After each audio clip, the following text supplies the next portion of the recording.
Hold your pants. Our Black Friday sale is on now. 40% off site-wide, biggest sale in our history. If you can't find something in our collection, then there's something wrong with you maybe. That's what it is. Is the Philly cheesesteak the most important sandwich in Philadelphia? Today we're gonna find out.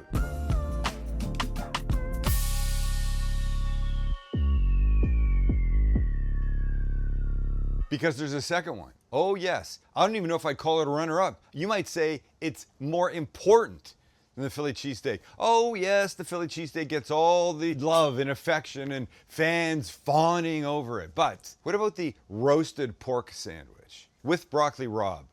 A contender, a second place, a first place. Is it 1A and B? No idea, we're gonna find out. We're gonna cheat a little bit. This will, stab every Philadelphian right in the middle of their roasted pork sandwich heart. I'm gonna get this going in the pressure cooker. Oh, I've said it there. It's gonna be okay. Isn't really the result, isn't where you end up more important than the journey? Sometimes, because sometimes you're on a windy road journey and then you're puking all the way. You get to a spot that's beautiful, but you don't care about the journey. So do I care if this takes me like an hour and a half to go from start to finish or 4 or 5 hours from start to finish? I don't. We're gonna start by making a little seasoning blend rub thing. Get it on the pork, get it in the thing, the whole thing, it just happens fast. Let's go, baby, let's go. That's a mortar, that's the pestle. I believe that's the right thing. Mortar is that thing. We're only using it for one ingredient today, and that's fennel seeds. These are too big to go on our pork. So we're gonna give them a little bashing first, like this. I spent one really, really, really cold day and night in Philadelphia many years ago. It was brutal. What does that mean? What, are we like stuck in the forest? What do you mean really, what? No, rainy and cold AF. It was an interview situation. All right, that's good. What? Who was the interview for then? Oh, What? I was interviewing somebody for Qualcomm stuff.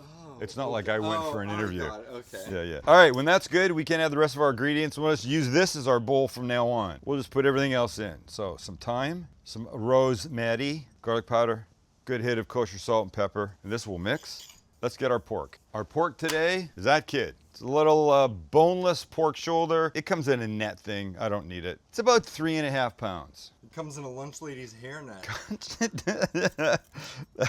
Why does it come like that? It keeps it together because you'll see. The way I'm gonna cook it, I don't need it like this, but if I was just gonna put it in the oven, which a lot of people will do, keeping it tied and secured like that helps it cook more evenly. Because you'll see, look, there's some loose bits here.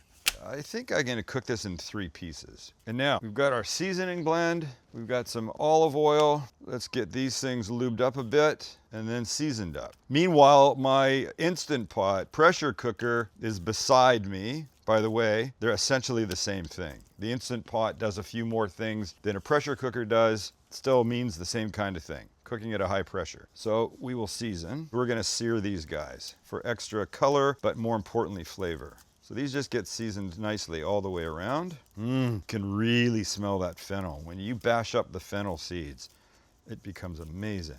Let's get the pressure cooker and we'll get to browning. And it's simple. We take our pieces and in we go. And that's what you want to hear. You want the sizzle, because that means it's doing what it's supposed to. And what it's supposed to is brown. You're adding color, but I said before, more importantly, you're adding flavor. And after about a minute, you can see a little bit of color. Let's just work these till they're gorgeous all the way around. All right, it's been a few minutes. Let's see. That's what you're looking for. And that's what you're smelling for. Wow, that's amazing. We'll flip these guys. I'm gonna do all 4 sides. Or 6 sides. I'm gonna do all sides, pull them out, and we'll carry on. By the way, look what I'm using. Wait for it. It's our new double-sided tongs. The stainless side for when you need to have an extra good grip. The silicone side when you need good grip, but you don't want to scratch a pan. And wait, there's 2, they come in a set. 12-inch, 9-inch, happy face, silicone side. Ready for this? A bottle opener. Because you never know when you're gonna need one.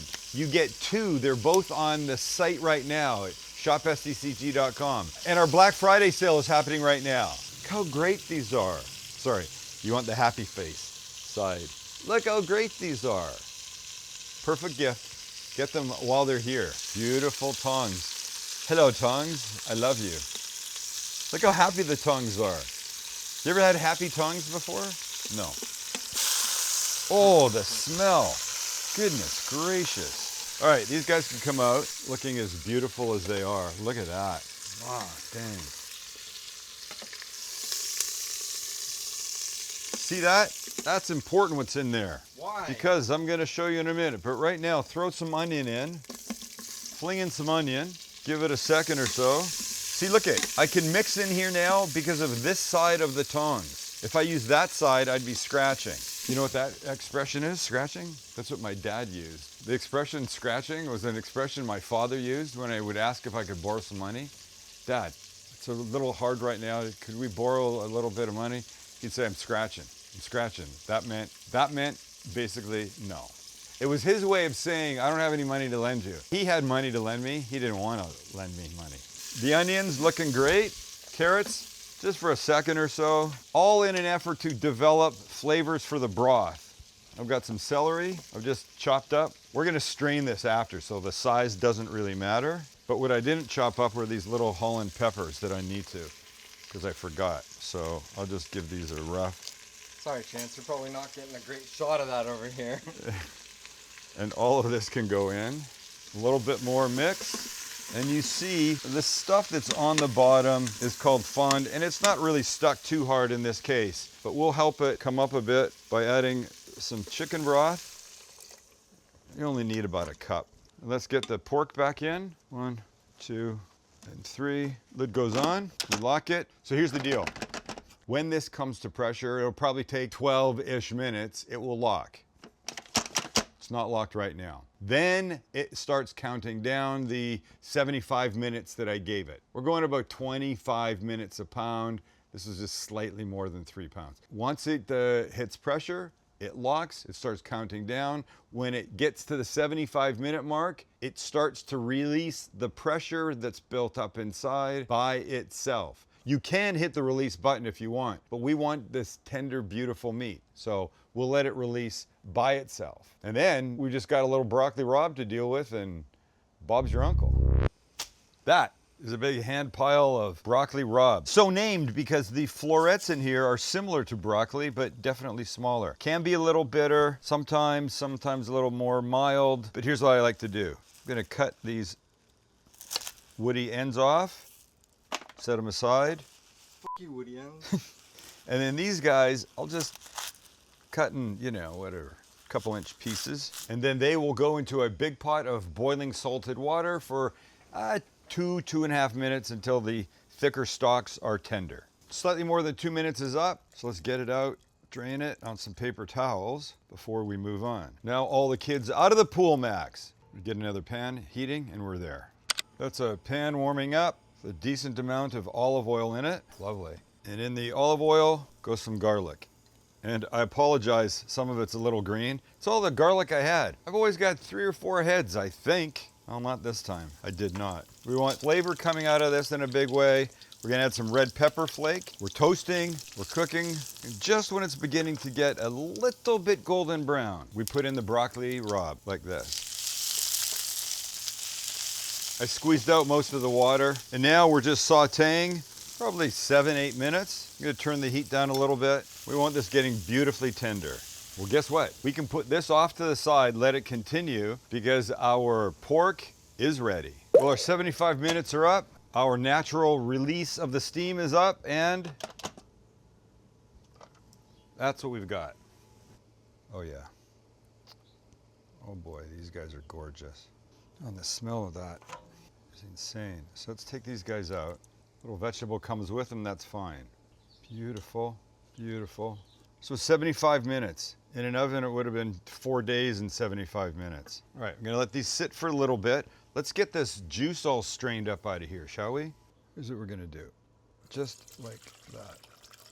Ah, great. You take this away for a sec. I have a mission for this. The liquid will just go back into the pot, back in the pressure cooker, and it's on warm. We'll just leave it on warm. But let's look at these vegetables for a second. because I think some of this just rough chopped up to go in our sandwich would be a good thing. Look, it doesn't take much. It's so soft. We'll put this to the side. Give me 2 minutes to clean up and we're there. This stuff that I separated, I'm just gonna put a little bit of this business right here, because why wouldn't I? It seems like such an important part of this. Next, here's our pork. If I let it cool down, I could slice it, but I'm not going to. I'm just gonna do this. And this is gonna be tremendous on here. But watch, before I put it on, I'm gonna get some like this and then into the juice. And I'll tell you something, one of the reasons I like a pork shoulder for this is because of the fattiness, which is everything.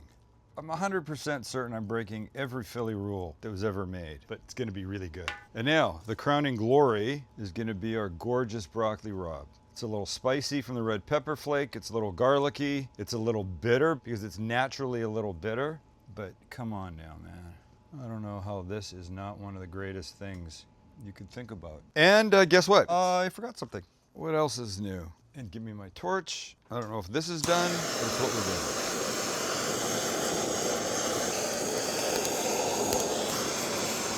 doing. And how's that?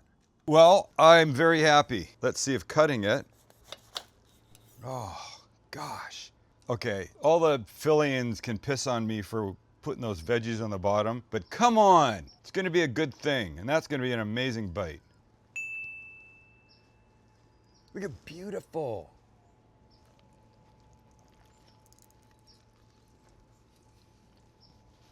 So bottom layer, right now my mind is going Philly cheesesteak, roasted pork sandwich, Philly cheesesteak, roasted pork sandwich. Maybe because I haven't had it before, maybe because I've had 1,000 Philly cheesesteaks, but holy shit.